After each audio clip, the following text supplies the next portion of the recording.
Coming up next on the Jeff Crilley Show, he has been fighting for the little guy for 32 years. You'll meet one of the top attorneys in the country next.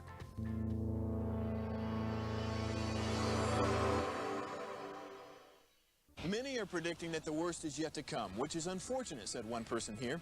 Until now, they've enjoyed the reputation of being the nation's icebox. Watched a burglar in his home this morning by webcam. As a journalist of over 25 years, stories are what make my world turn. Reporting live from the Dallas newsroom tonight, Jeff Crilley, Fox 4 News. But in 2008, I took the jump from my familiar life and started a PR firm from my home. We're talking about anyone with a camcorder like the one I'm using becomes a television network. We started slowly growing the company, and we now have over 100 clients, and we've branched into the world of live digital broadcasting. I now own 8 different TV studios and have a huge team, and the stories that I now get to share are sometimes the most important of my life.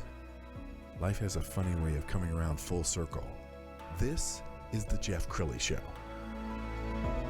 Well, folks, I'm a huge Rocky fan, Rocky Balboa. I remember watching that movie when I was just a young teen, and I was always, a Rocky fan because he represented the common man, the guy who got a shot at the title, went the distance, and later became the champ. Somebody who also agrees with that theory that sometimes the little guy needs representation is my next guest.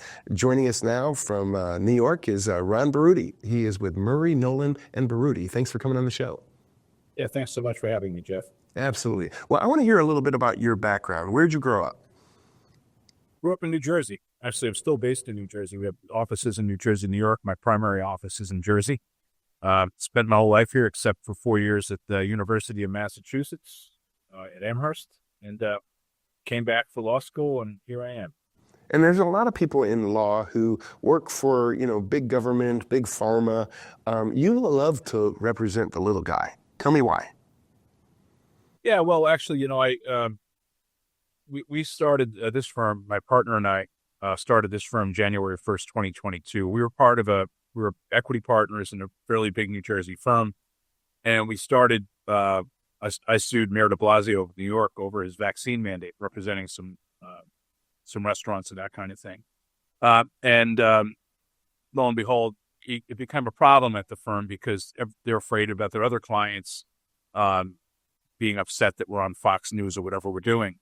And so my partner and I decided to go out on our own, and now we get the opportunity. I get the opportunity almost every day to represent the underdogs, and I love every second of it because you're fighting for people who really have nowhere else to turn. Often their backs are to the wall. They've been put down in a way that is really horrible, and yet it seems to me that their constitutional rights, their civil rights generally, their legal rights have been trampled, and nobody seems to care. Well, I care, and that's why I do what I do. And you're wildly successful. I found a headline in one of your local papers. Let's go ahead and put that on the screen. And the thing that caught my eye is a quote from you: "Never stop swinging." Let's talk about that. Even when you're taking on a huge opponent like the mayor, the idea is if the law is on your side, the law is on your side. Yeah, that's funny. That's an expression I learned from an old partner of the firm that I worked at when I first got out of law school, and he was a real street fighter. And he said, "You get knocked to the mat, you can't just lay down. You got to get up and you got to keep on swinging because eventually you're going to land a punch. And if you don't land a punch, at least you went down swinging. You never want to be on your heels. You never want to be giving up because when you do, you're allowing the other side to win. And with the little guy, especially, they'll crush you if you stop swinging. So we're not going to stop swinging ever." Yeah, and before the show, I noticed that there's a picture of Trump over your shoulder. You actually got a chance to depose Donald Trump. Tell me about that.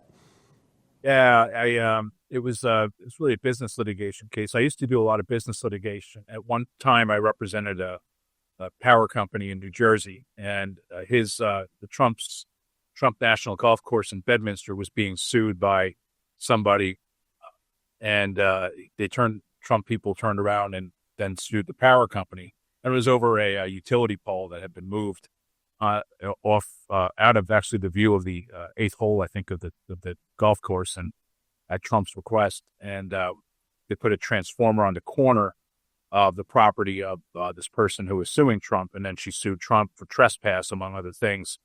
It's a really kind of ridiculous case, but we got dragged into it, and in the process, I had the opportunity to depose Donald Trump.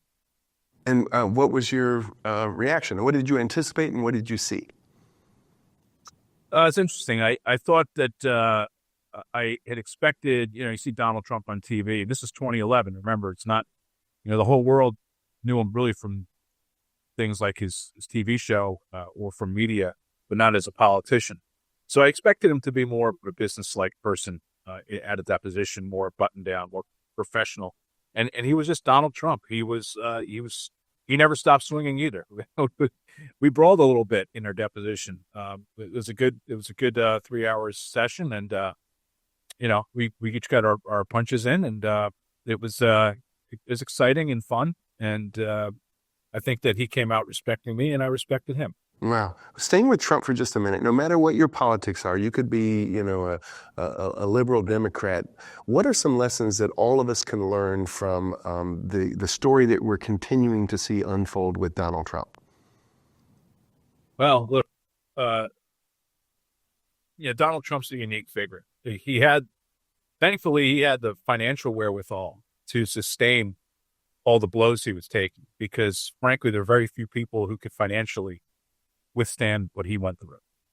We're talking from the time he came down the escalator, really until through the election. They were trying to. They put him really on a cross with respect to legal matters and impeachments and everything else. And that's a very, very costly endeavor. But he never stopped swinging. He never gave up. He always stood for the truth. And he tried to make the best decisions he could, and he'd be aggressive about it too. And what's been amazing about him is that I think if you go back historically, the things that he says are true for the most part. There's a little puffery here and there, but for the most part, when anything that really matters, he's been forthright and honest and open and frankly transparent. And those who are attacking him are not transparent. You look at the J6 committee. It was stacked against him, and it turns out that they've destroyed all the evidence that they had, and they did everything they could to turn the screws on him so he'd never be able to run again. And guess who's on top now? Donald Trump. He never stopped swinging. Absolutely. Well, let's go back to your law firm. We're going to pull up the law firm website. And as we scroll down the website, I want you to talk about the kinds of cases you like to take on these days. Yeah, so as I said, this firm, we do some commercial litigation still, but for the most part, what I do is I represent people in cases with respect to vaccine mandates. Case will be started with mask mandates. Now we do a lot of cases regarding school boards. These rogue school boards are out of control. Transgender issues where kids are being transitioned without their parents' knowledge and approvals, suing for parents' rights. We're hoping we have a case that we're going to be taking up to the U.S. Court of Appeals very soon on that issue, and maybe get all the way to the U.S. Supreme Court, because we say it's a constitutional right for parents to be notified and to consent to any kind of transition of their child at school. Seems like a no-brainer to me, but apparently it's not. We handle cases involving diversity, equity, and inclusion.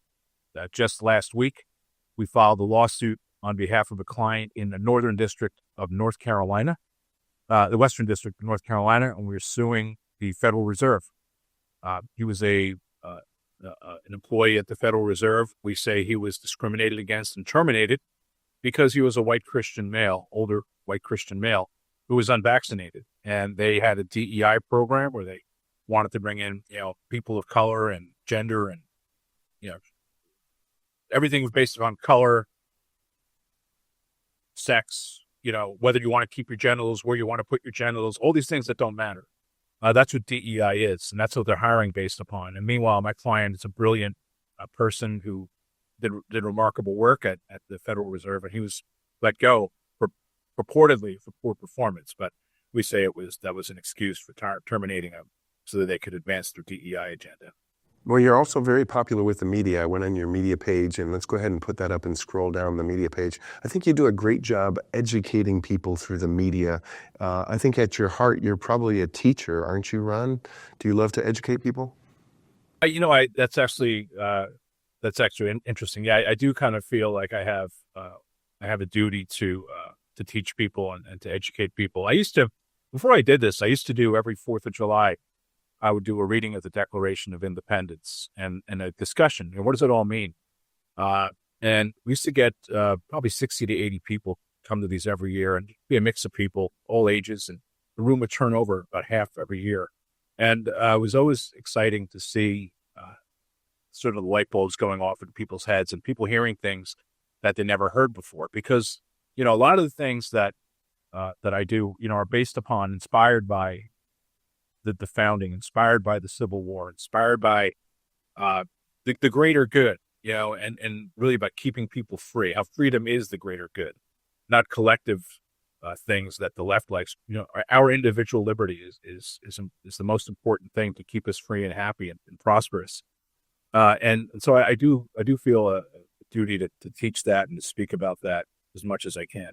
Oh, I know you agree with me that we're the land of the free because of the brave, and at our very roots, the colonists took on Great Britain, the most powerful nation on the planet, and so we come from a long line of immigrants who stood up to the big guy. So, in the final minute or so, why don't you leave us with some final thoughts? Well, my thought is that. We seem to have crossed over into a new, hopefully a new era. The pendulum is swinging back now. And I think that we're going to start seeing the excesses and the real tyranny that was ongoing for probably the last 10 years at least, if not more. And I think we're going to start seeing what that's all about. And if you've been affected and harmed by it, there are paths to be vindicated. And I think that's the law. The only way to keep us free, there are 2 ways to keep us free. It's through the electoral process and through the legal process. And I'm on the legal side, and thankfully we have a new change with presidential election, and hopefully we're going to see a new birth of freedom, third American Revolution these next coming years, which is based upon making people more free and prosperous. Outstanding. Ron, you've been an amazing guest. We're going to leave everybody with your website, which is nmblawfirm.com. The great Ron Berutti. Thanks for coming on the show. Thank you so much. You bet. That's it for now. We'll see you next time.